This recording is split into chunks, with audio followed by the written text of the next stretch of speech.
It's not an uncommon thing in this day and age for a person to be able to rightfully claim that they have consumed a lot of media and content in their time, no matter how old they may be. We all have that one person who starts telling you about this show they started yesterday before 2 seconds later hitting you with the classic, "Yeah, so I'm on the 3rd season now and it's really picking up." And because we're all consuming so much media, whenever something's free, it's fun to flock to it because if we can find something enjoyable that doesn't cost us our hard-earned scratch, I mean, all the better. I have even succumbed to this mentality and made an entire video on free games that I would now, because I'm such a hard critic on my own work, would opt to call content. But the thing is, I skipped over a game in that video because I wanted to dedicate an entire video to said game alone. But the thing is, I then said to myself, I've got enough video ideas already, and shelved the concept. I've since run out of ideas for quick side projects while I carefully construct the most lowbrow content the likes of which I may ever upload. So it's time to take a look at Trove.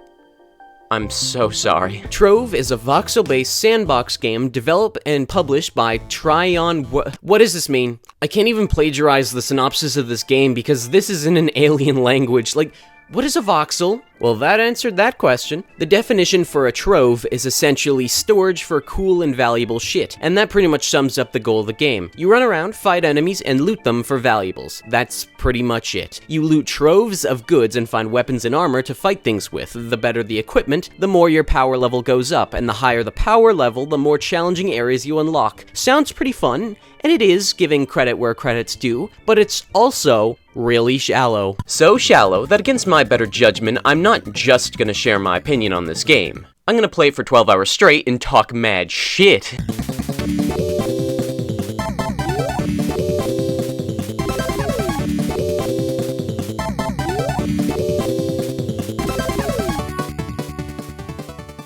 So, I didn't do the full 12 hours, I only did 10.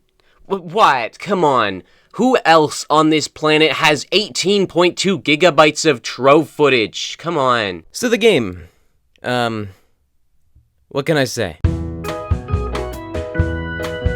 I spent 10 hours of my life playing Trove, and I still don't know what to say about it. Because the thing is, I felt nothing. I did nothing. The most enjoyable part about my time with this game was ring making, and just to fill you in on that, you collect this pink ore, these things called primordial flames, those make a diamond, and diamonds combined with even more pink stuff and yellow stuff you find pretty much everywhere makes you a ring. You can choose what kind of ring you want, whether that be one that boosts physical damage, magic damage, health, or mining speed, and once you've made your ring, in order to make a better one, you need to make 49 more rings to level up enough. And then the cycle continues, except the rings on the next level get more expensive, and each time you get a better ring, your power level goes up by like 7. It's really not worth it. But also, ring making was the best part about my journey. I got to like level 270 in ring making. I mined like 4,000 pink stuff. I have 3 hours of mining footage. I was making fucking shadow rings by the end of my ring making adventures. I didn't even get shadow rank equipment from the dungeons I was tackling in the Uber 3 difficulty world. I love the ring making because you could just shut your brain off entirely. Less brain power went into mining in this game than what went into Plants vs. Zombies Battle for Neighborville. And at that point,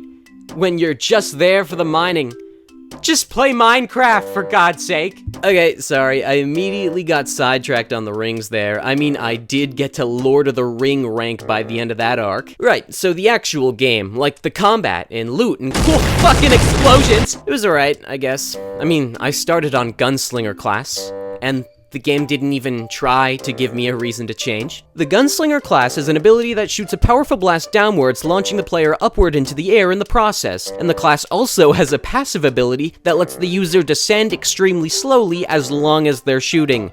You see the problem here? These two moves alone completely invalidate the attacks of any monster that strikes from the ground, because you can just stay above them and constantly hit them with no consequences. Unless there is a powerful ranged attack user that does more damage than you can heal through, there is no challenge from anything in a room with even a slightly elevated ceiling. So just to sum this all up to you, you don't need to think when forging and upgrading equipment. You simply mine and then press one button in a menu, and then you go to fight something, and you simply stay above the enemy and constantly shoot down on them from up on high, sometimes having to evade range attacks. You do not need to think when doing anything in this game. I might as well have sat in a sensory deprivation tank for 10 hours, and I would have had the same amount of fun. I felt nothing when playing this game.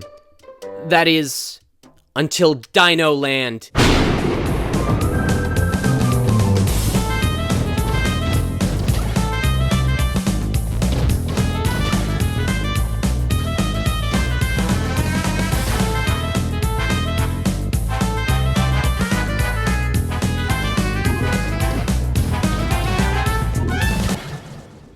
Suddenly, out of nowhere, a difficulty curve. Even if you do what I did and go into Dino Land a considerable amount of power level points above the entry level, also known as the recommended power level, everything in Dino Land is out to get you. This level throws off the entire balance of the game. You try exploring, dead. You challenge a dungeon, dead. You go to rest in your base and there's a fucking T-Rex kicking his feet up in there. And the worst part about it is that after many failed attempts of achieving anything, you fell a great lizard standing before you, and much to your delight, it drops an item. Wow, it really gave you loot. So you go to collect your prize, and it's a weapon 10 levels under the one you're already using. At this point, I was 9 hours into the game. I wanted to go from 12 a.m. to 12 p.m., but I took one look at Dino Land, and it repeatedly spat in my face again and again. So I gave up. Dino Land broke me. I settled for 10 hours, but I wasn't quite there yet, so to close it out, I queued up for the game's PvP Battle Royale focused on using only bombs and grappling hooks to secure your spot in first place, and found a weird player base, to say the least. The rarest kind of player in this game is one who is actually at their keyboard. Dozens of people queue up to this game and just leave.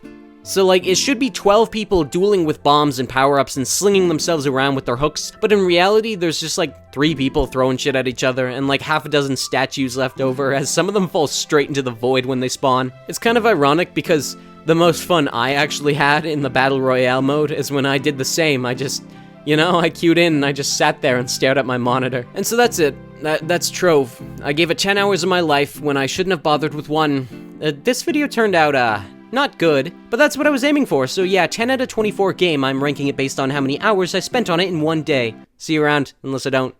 Fuck off, bye.